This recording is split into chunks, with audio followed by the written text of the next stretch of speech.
बहुत जबरदस्त। और क्या हुआ जी, विकेट गिर गई? विकेट नहीं गिरी ना, वो रिव्यू नहीं था। 2 बॉल्स रह गई हैं। अच्छा अब जी, आखिर 2 की बॉल 2 अभी रह बॉल्स गई में है। कितने रन पेशावर बना पाता है, जाहिर है मैक्सिमम 12 बना सकता है, 2-4 रन ऑल आउट करने के बाद तो मेरे ख्याल में उन्हें एक एज होगा लाहौर का। फिर रन रेट बहुत मेन ज्यादा चीज अच्छा है हो कहते हैं कि मैच जीत नहीं सकते ना, उसके एंड में वो तो कोई impossible फायदा हो नहीं गया। है ना। अब तो हाँ, सिर्फ- 2 4 5 रन होते तो एक्साइटमेंट होती। तो ये किसी हद तक 1 साइडेड आज का मैच इवन 6 रन भी होते तो एक्साइटमेंट पेशावर के शायद हाथ लग जाए। किसी मौके पे चार पेशावर हो के गया हाथ जी, में चार आया हो गया, नहीं। चार हो गया। चलिए जी, बहुत खत्म। पहले। 29 रन से जीत लिया है।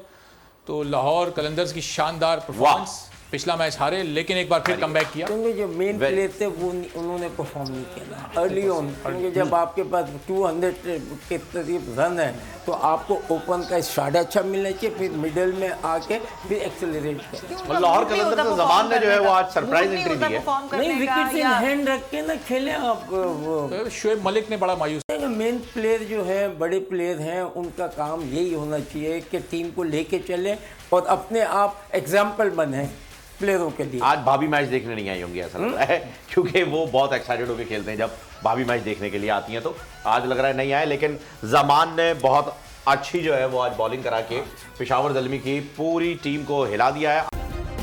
सब्सक्राइब करें और बेल दबाएं ताकि कोई खबर रह न जाए।